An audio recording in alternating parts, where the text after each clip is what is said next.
If it is true that you appreciate most what you don't often have, then the people of this Balsky Russia love the warmth of the spring more than any other people on earth. The Siberian winters were long, cold, bitter, and mercilessly dark. Week after week, the snow would gather until the Seon Mountains around the village were an unending blanket of smooth, white snow. The skies were almost always gray and lightless, though there were occasional days when the north wind would blow, clearing the air to an eye-piercing blue. The people of this Balsky lived simple lives. They didn't have a lot, a little wood for their fires, a little oil for their lamps. They didn't expect very much, yet they always had hope, and they had their families, and that seemed to be enough. During the winter of 1917, the entire state of Russia had fallen into dark and tumultuous times as the reign of the Tsars came to a terrible, violent end. What was to replace it? The people of this Balsky didn't know. But rumors of marauding soldiers and war had reached the village, leaving the villagers with dark concerns to fill the long nights. Anya was 8 years old when she became aware of the violent upheaval around her. Though she was young, she was particularly sensitive for her age, and she knew, sometimes even more than the others, that great danger was near. Through the long winter, she and her father would often sit next to their fire, talking and listening to the cool wind blow outside. On these evenings, her father would sometimes gaze at her and think, so much like her mother, the same bright smile, the same dark eyes. He loved Anya more than anything he had left in this world.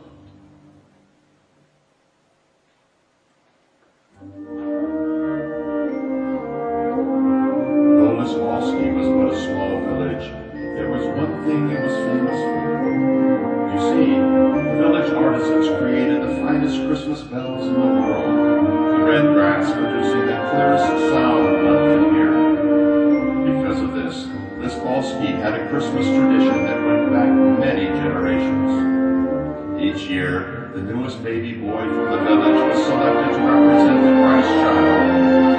On Christmas morning, he would be wrapped in a blanket and laid in a manger in the town square. 12 village girls, dressed as angels, were selected to stand around the child, each of them sounding her bell in Christmas morn.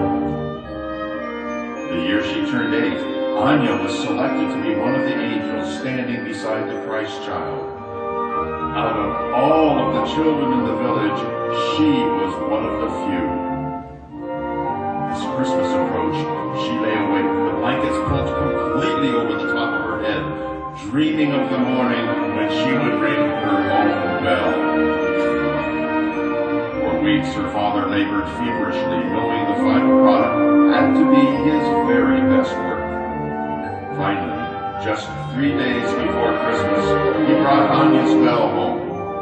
With his excited daughter on his knee, he laid his tools on the table and, working together, they etched these words into the smooth metal on the inside of the bell. For my angel to ring on Christmas morn. Anya watched, her eyes blazing as her father etched the words. Then she picked up the bell and held it as if it were pure gold. Turning to her father, she put her slender arms around his neck. I really want to ring my bell Christmas morn, she said. He nodded happily. I know that you do. I love you, Father, she whispered as she clutched her bell.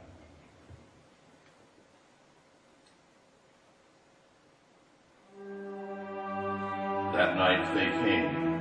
half an army, half a mob. They tore through the village with a dark and hateful fury. They set fires, they killed, and they randomly destroyed. Then they rode away on their horses, their flaming torches illuminating the night. Morning found Anya's father weeping over his child. He had wrapped her in a blanket and held her until her tiny body was cold. As the glow of the fire faded, he looked up and cried, "God, why my daughter? Why my child?" For 2 days he sat alone on his wooden chair. He didn't eat. He didn't sleep. He hardly had the will to breathe. Afraid of the anger and the pain that consumed him, his soul cried out in anguish and loneliness.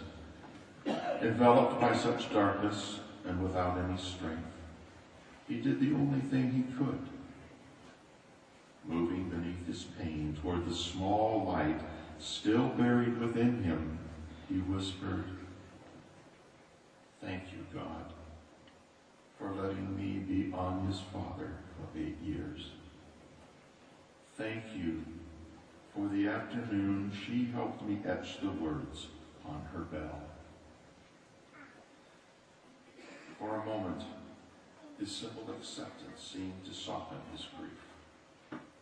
The night passed, and the day finally came, finding him still alone. He listened to the village outside his home come to life. The sound of people, some of them singing, then children's voices. Hard as their lot had become, the villagers knew they had to go on with their lives.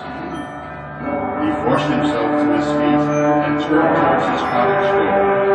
Numb and silent, he slowly walked to the village square.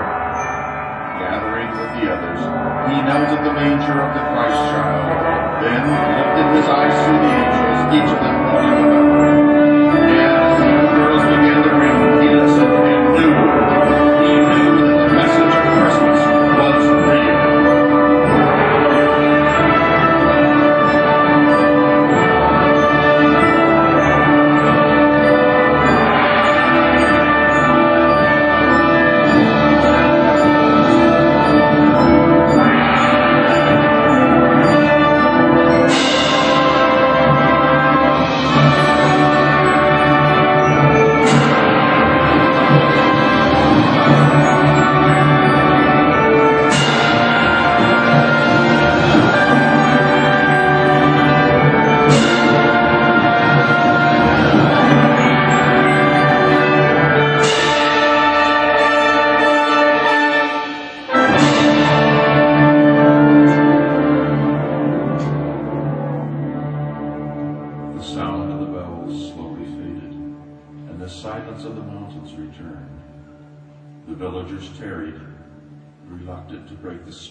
Christmas morning, but the cold eventually drove them back to their homes, the sounds of their footsteps muffled by the newly fallen snow, leaving Anya's father alone at the manger.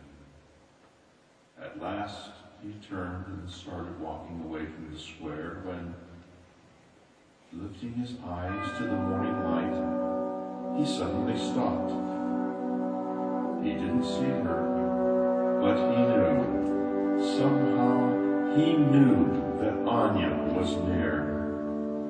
Then he felt her whisper the message she wanted him to hear. "He was born, Father, so that I might live. I'm still living, Father, and I'll be waiting for you." He fell to his knees in the snow, overcome with relief and gratitude. A sudden warmth seemed to fill him as her words touched his heart. "Ring the bell for me, Father. Ring it every Christmas morn." He was born and he lives now. So think of him. Think of me. And ring our bell every Christmas morn.